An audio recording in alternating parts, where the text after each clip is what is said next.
Praise the Lord. I greet you very good morning in the precious name of our Lord and Savior Jesus Christ.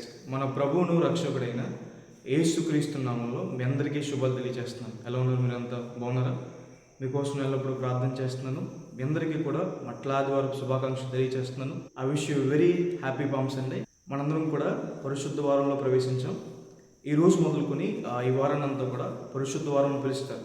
క్రీస్తు ప్రభువు యెరూషలేమును దర్శించడం, ఆయన లక్షవారం రోజున శిష్యులతో కొత్త నిబంధన చేయడం, శిలువ శుక్రవారం రోజున మన కోసం ప్రాణం పెట్టడం, అలాగే పునరుద్ధరణుడై మూడో రోజున మృత్యుంజయుడై తిరిగి లేవడాన్ని ఈ వారం అంతా కూడా పరిశుద్ధ వారం పిలుస్తారు. ఇది దేవుడు మనకిచ్చిన ఒక గొప్ప అవకాశం.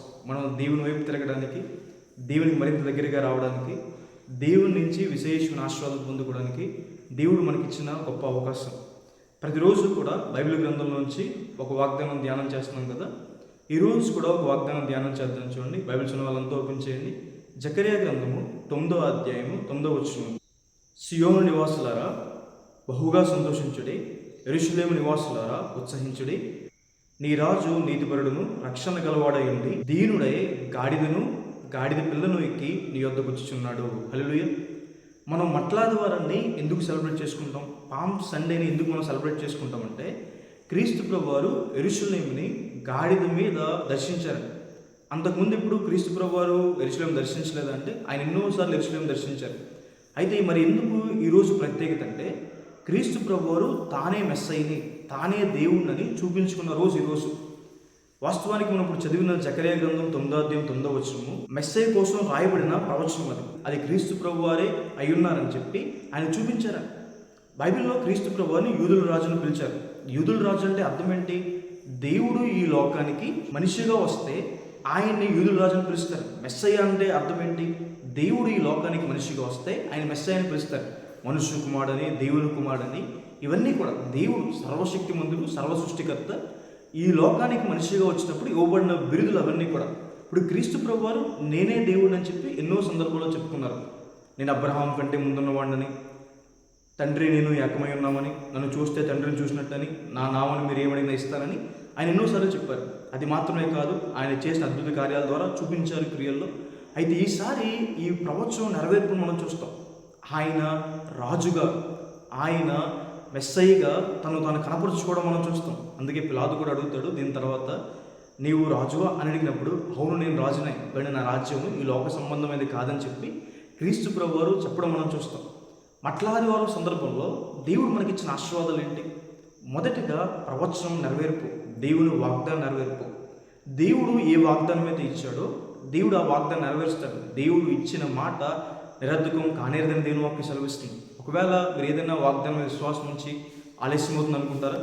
విశ్వాసం ఉంచండి, దేవుడు ఇచ్చిన ఏ వాగ్దానం కూడా వృధాగా పోదని. హల్లెలూయా. ఆయన చెప్పిన మాట ఖచ్చితంగా నెరవేరుస్తాడని దేవుని వాక్యం సెలవిస్తుంది. రెండవదిగా క్రీస్తు ప్రభువారు గాడిద పిల్ల ఎక్కి రావడం ఏం చూపిస్తుందంటే, ఈ లోకంలో రాజులు ఒక గుర్రం మీద వస్తే యుద్ధానికి వెళ్తున్నారు, ఏనుగు మీద వస్తే యుద్ధానికి వెళ్తున్నారు. అదే రాజు గాడిద మీద వెళ్తున్నాడు అంటే అతను సమాధానం కోరుకుంటున్నాడు.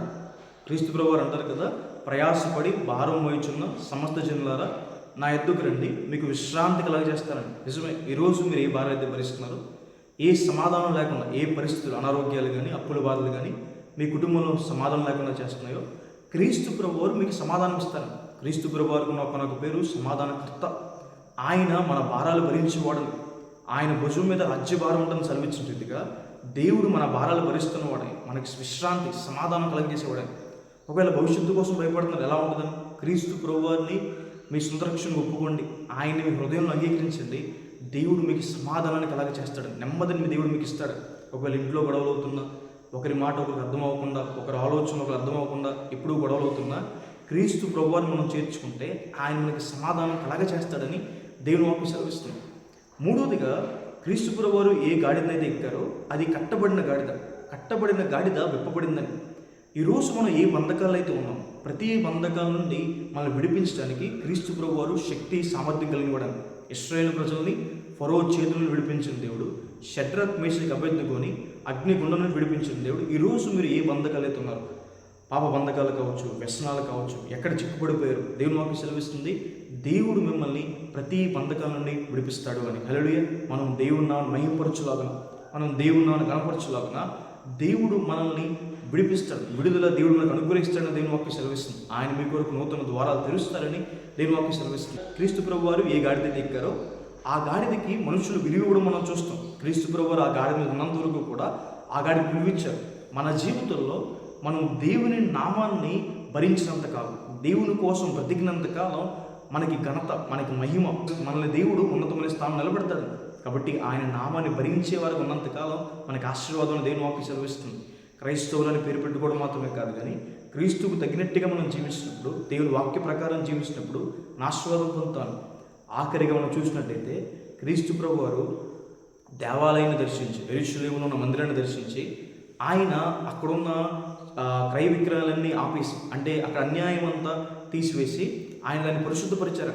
క్రీస్తు ప్రభు వారికి మన జీవితంలో చోటిస్తే, రాజుగా ఆయన పరిపాలన ఒప్పుకుంటే మన హృదయంలో ఉన్న చెడుతనంతా దేవుడు తీసివేసేస్తాడని జ్ఞానులు క్రీస్తు ప్రభు వారి దగ్గరికి వచ్చి ఆయన యూదుల రాజుగా, ఆయన రాజుగా చూసి సాష్టాంగపడి సాగిలపడి సమర్పించుకుంటారు. సమర్పించుకున్న తర్వాత జరిగిన మేలు ఏంటంటే దేవుడు వారిని నడిపించడం మొదలుపెట్టాడు. అంటే ఈరోజు మన జీవితంలో దేవుని అధికారాన్ని ఒప్పుకుంటే ఆయన మనల్ని నడిపిస్తాడు. పచ్చిక గల చోట్ల కానీ మనల్ని నడిపిస్తాడు. శాంతికరమైన జలం యొద్ద మనల్ని నడిపిస్తాడు.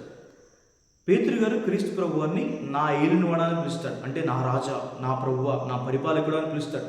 అలా పిలిచినందుకు పేతురు గారి జీవితంలో దేవుడు చేసింది ఏంటి? 2 దోణుల నిండగా దేవుడు పేతురు గారికి చేపలను ఇచ్చాడని, విస్తారమైన ఆశీర్వాదం ఇచ్చాడు.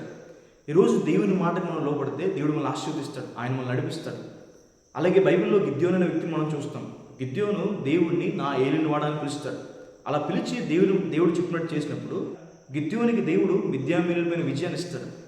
ఈరోజు నీ జీవితంలో దేవుని రాజుగా ఒప్పుకుంటే, నీ ప్రవక్తను అంతటిపైన దేవునికి అధికారాన్ని ఒప్పుకుంటే ఆయన మిమ్మల్ని నడిపిస్తాడు, ఆయన మిమ్మల్ని ఆశీర్వదిస్తాడు, ఆయన మీకు విజయాన్ని ఇస్తాడు, సమాధానం అనుగ్రహిస్తాడు, బంధకాలను నడిపిస్తాడు.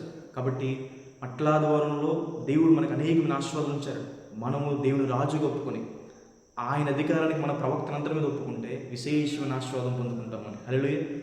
ప్రార్థన చేసుకుందాం. చూడండి. సర్వశక్తి మందిర జీవంగల వేసే ప్రభు, మీకు వేలాది వందనాలు వేసే ఈరోజు ఈ వాగ్దానం ద్వారా మాతో మాట్లాడినందుకు దేవా ప్రభు మీకు వందనాలు. ప్రియులు ఎంతమంది అయితే ఈ వాగ్దానం వీక్షిస్తున్నారో ప్రభు, వారి జీవితంలో మేలు చేయండి, సహాయం చేయండి ప్రభు. అనారోగ్యంతో బాధపడుతున్న వారు ముట్టండి, స్వస్థపరచండి.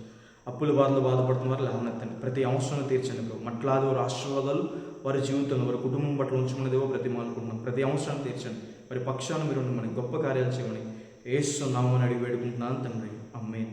God bless you. God bless India.